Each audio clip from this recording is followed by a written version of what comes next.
నమస్తే friends, welcome to our channel. ఈరోజు నేను మీకు చలికాలంగా ఎక్కువగా దొరికే మెంతం కూర అలాగే పచ్చి బఠానీతో ఒక మంచి super tasty recipe చూపెట్టబోతున్నానండి.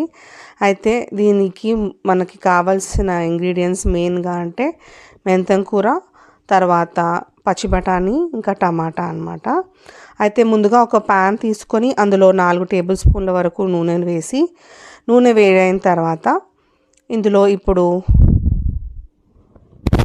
1 tea spoon వరకు జీలకర్ర యాడ్ చేస్తున్నానండి. అలాగే కొద్దిగా కరివేపాకు వేసి ఇవి రెండు బాగా ఫ్రై అయిన తర్వాత ఇందులో 2 మీడియం సైజ్ ఉల్లిగడ్డలను సన్నగా తరిగి వేసుకోవాలి. ఉల్లిగడ్డ మంచిగా ట్రాన్స్పరెంట్ రంగు అలాగే లైట్ గోల్డెన్ బ్రౌన్ కలర్ వచ్చేంత వరకు బాగా ఫ్రై చేసుకోవాలి.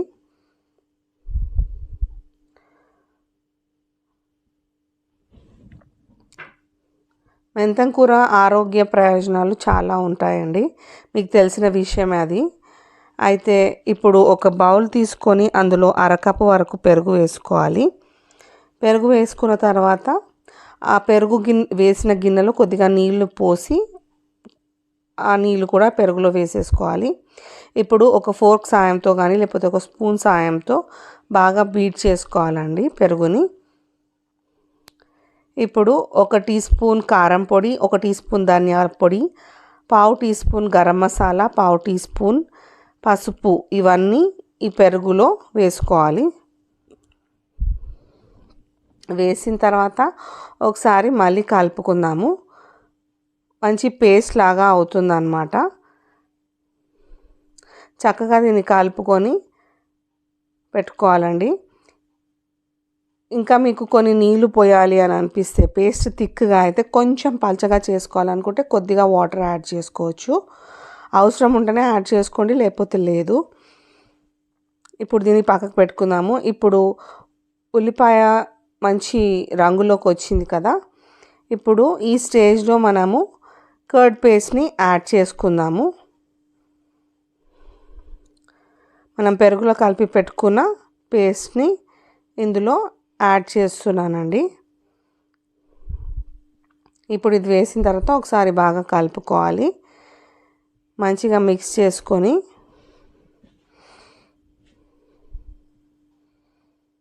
చూసారు కదా ఎంత మంచి కలర్ వచ్చిందో పెరుగులో యాడ్ చేయటం వల్ల మసాలా అంతా.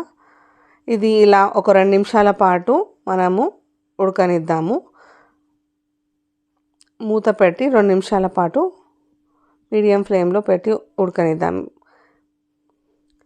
ఇప్పుడు ఒక 2 టమాటాలు మళ్ళీ రుచికి తగినంత ఉప్పు వేయాలండి. అయితే నేను చూపెట్టడం మర్చిపోయాను, ఎందుకంటే కరెంట్ పోయింది కాబట్టి నేను మిస్ అయిపోయింది టమాటా ఇంకా ఉప్పు చూపెట్టడం. మీరైతే తప్పకుండా వేయండి. అలాగే దీని తర్వాత 50 గ్రాముల పల్లీలు ఇందులో వేసుకోండి. అలాగే 50 గ్రాముల పచ్చి బఠానీ ఇందులో వేసేయండి. అలాగే ఆలుగడ్డ ఒక 2 చిన్న సైజు ఆలుగడ్డలు ఇట్లా కట్ చేసుకొని నేను చూపించిన విధంగా వేసుకోండి. ఇప్పుడు ఒకసారి అన్నిటినీ కలిపి స్టవ్ని మీడియం ఫ్లేమ్లో పెట్టి 10 నుంచి 15 నిమిషాల వరకు ఉడకనివ్వాలి. ఇప్పుడు కొద్దిగా వాటర్ యాడ్ చేసుకుందామండి. వాటర్ యాడ్ చేసుకొని ఒకసారి అంతా కలిపి మూత పెట్టేసి 10 నుంచి 15 నిమిషాల పాటు ఉడకనిద్దాము. ఇప్పుడు 15 నిమిషాలు అయిన తర్వాత మూత తెరిచి చూస్తే మనకి ఆలుగడ్డ ఉడికిందా లేదా, బఠానీ ఉడికిందా లేదా చెక్ చేసుకోవాలి. ఇప్పుడు చూద్దాము ఆలుగడ్డ ఉడికిందో లేదో అనేసి. ఒక ఆలుగడ్డను తీసి ఇలా నైఫ్తో కట్ చేసుకుంటే తెలిసిపోతుంది. అది ఉడికిపోయినట్టేనండి, సుమారుగా ఉడికిపోయినట్టే. దీని తర్వాత ఏం చేద్దామంటే ఇందులో మనము తరిగి పెట్టుకున్న 2 కప్పుల మెంతం కూరను వేసుకుందాము. 2 కప్పులు తీసుకున్నానండి మెంతం కూర. దీన్ని ఇలా కట్ చేసుకొని ఇందులో వేసేయండి. ఆరోగ్య ప్రయోజనాలు ఎంతో ఉన్న మెంతం కూర, పచ్చి బఠానీ చాలా మంచివి హెల్త్కి. ఇప్పుడు వీటన్నిటిని మిక్స్ చేసుకొని ఒక 2 నుంచి 3 నిమిషాల పాటు మూత పెట్టి స్టవ్ని మీడియం ఫ్లేమ్లో పెట్టి కుక్ చేసుకోవాలి. ఇప్పుడు తర్వాత ఒక 3 నిమిషాల తర్వాత మూత తీసి మళ్ళీ ఒకసారి కలుపుకొని సాల్ట్ చెక్ చేసుకుందాము. ఒకవేళ సాల్ట్ సరిపోలేదు అనుకుంటే మనం కొంచెం యాడ్ చేసుకుందాము. ఇప్పుడు లాస్ట్గా ఇందులో నేను కొత్తిమీరని తరిగి వేస్తున్నాను. కొత్తిమీర తరిగి వేసిన తర్వాత ఒకసారి మళ్ళీ కలుపుకుందామండి. కొంచెం సేపు ఉడకనిచ్చి స్టవ్ను ఆపేసి సర్వింగ్ బౌల్లోకి తీసుకుందాం. ఎంతో టేస్టీగా ఉండే మేతి, గ్రీన్ పీస్ మరియు ఆలు టమాటో కర్రీ రెడీ అయిపోయినట్టే. మీరు తప్పకుండా ట్రై చేసి చూడండి. Thank you for watching.